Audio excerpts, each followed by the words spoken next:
నమస్తే, welcome to new TV Telugu. ఆంధ్రప్రదేశ్లో జరిగే ఎన్నికలు, దీనికి సంబంధించి మరికొద్ది రోజుల్లోనే విజేత ఎవరో తేలిపోయే అవకాశం కూడా మనకి స్పష్టంగా కనిపిస్తుంది. కొద్ది రోజులు వెయిట్ చేస్తే దానికి కూడా తెరపడుతుంది. ఇలాంటి సందర్భంలో నేతలంతా సైలెంట్ మోడ్లోకి వెళ్ళిపోయారు.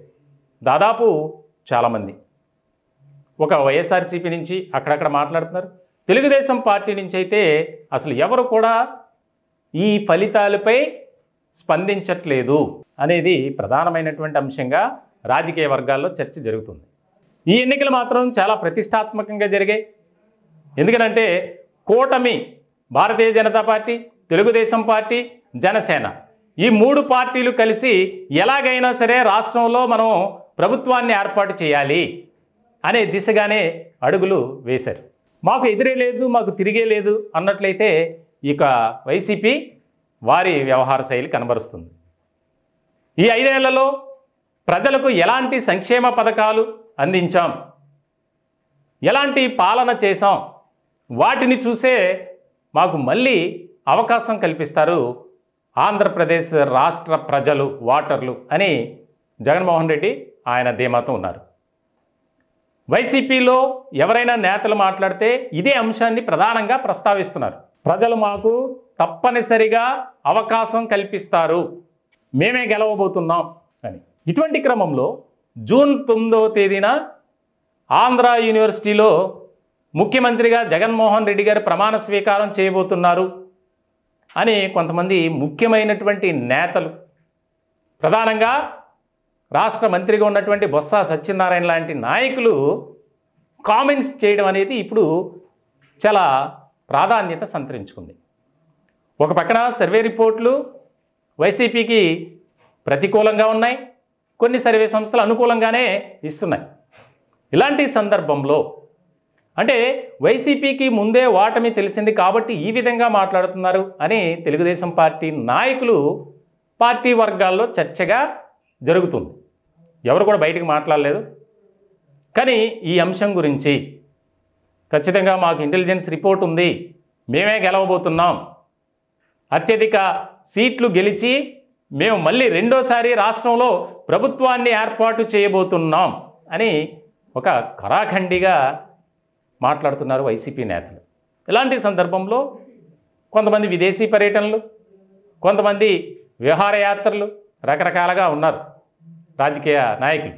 పాపం ఎందుకనంటే నోటిఫికేషన్ వచ్చిన తర్వాత ఎన్నికలు, వీటన్నిటి మధ్య వారి ప్రచారాలు, ఈ మెంటల్ టెన్షన్ని బ్యాలెన్స్ చేసుకోవడానికి వారు రకరకాల ప్రత్యామ్నాయ ఏర్పాట్లు చేసుకున్నారు. సహజంగానే జరుగుద్ది పొలిటికల్ లీడర్స్. ఇటువంటి క్రమంలో మరికొద్ది రోజుల్లోనే కౌంటింగ్ జరగబోతుంది. దానికి సంబంధించి పోస్టల్ బ్యాలెట్పై కూడా ఒక ఆసక్తికరమైనటువంటి చర్చ జరుగుతుంది. ఎప్పుడూ లేనంతగా ప్రభుత్వ ఉద్యోగులు ఈ పోస్టల్ బ్యాలెట్ని వినియోగించుకున్నారు, ఓటు హక్కును వినియోగించుకున్నారు. వారిలో దాదాపు 80% వైసీపీకి అనుకూలంగానే వారు ఓటు వేశారు. ఖచ్చితంగా రాష్ట్ర ప్రభుత్వ ఉద్యోగుల సపోర్ట్ మాకుంది అని వైసీపీ భావిస్తుంది. ఇలాంటి తరుణంలో రఘురామకృష్ణరాజు లాంటి నాయకులు మరికొంతమంది మాట్లాడే తీరు కూడా మనం ఇక్కడ గమనించాలి. మొన్నటికి మొన్న కొన్ని నేషనల్ మీడియా ఛానల్స్కి కానీ అలాగే యూట్యూబ్ ఛానల్స్కి ప్రముఖమైనటువంటి వాటికి ప్రశాంత్ కిషోర్ ఇంటర్వ్యూస్ ఇచ్చారు. ఆ ఇంటర్వ్యూల్లో కూడా ఎక్కడా కూడా వైఎస్ఆర్సీపీకి అనుకూలంగా ఫలితాలు రాబోతున్నాయి అనేది ఆయనకు చెప్పలా. ఇదిలో ఉంటే ఐపాక్ ఆఫీస్కి జగన్మోహన్ రెడ్డి గారు వెళ్ళటం, అక్కడ ఆయన సంచలన కామెంట్స్ కూడా చేశారు. మళ్ళీ మమ్మల్ని అధికారంలోకి తీసుకొచ్చేందుకు మీ టీం చేసినటువంటి కృషి ఎనలేనిది అని వారిని అభినందించి వారికి ప్రత్యేకమైనటువంటి బహుమతులు ఇవ్వటం, ఇదంతా చూస్తుంటే ఒక రకమైనటువంటి ఆసక్తి నెలకొంది. ఏం జరగబోతుంది, ఈ యొక్క కౌంటింగ్ ప్రక్రియ అనేది చాలా కీలకంగా మారబోతుంది. ఇప్పటి వరకు ఎవరు కూడా ఒక రకమైనటువంటి క్లారిటీతో లేరు, ఎవరు ఎక్కడ గెలుస్తారు అనే దాని మీద. బెట్టింగ్ రాయలు కూడా రకరకాల వ్యూహాలతో కొన్ని నియోజకవర్గాలనే ఎంచుకున్నారు.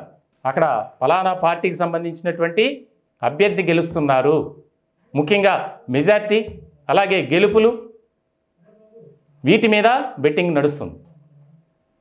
ఇటువంటి సందర్భంలో మొత్తానికి కొంతమంది నాయకులు, ముఖ్యమైనటువంటి పార్టీలకు సంబంధించినటువంటి నేతలు ఎందుకు సైలెంట్గా ఉన్నారు, ఎందుకు మాట్లాడట్లేదు అనే దాని మీద కూడా రాష్ట్ర ప్రజల్లోనూ రాజకీయ వర్గాల్లో కూడా ఆసక్తికరమైనటువంటి చర్చగా ఇది జరుగుతుంది. ఇలాంటి సందర్భంలో మరికొద్ది రోజుల్లోనే విజేత ఎవరు అనే దాని మీద ఒక క్లారిటీ వస్తుంది. ఖచ్చితంగా మేమంటే మేము, కూటమి అభ్యర్థులైతే మాదే అధికారం, ఖచ్చితంగా మేము ప్రభుత్వాన్ని ఏర్పాటు చేయబోతున్నాం అనేది వారు చెప్తున్నారు. వీళ్ళైతే వైసీపీ నేతలైతే చాలా చాలా చాలా కూల్ అండ్ ఇదిగా ఉన్నారు.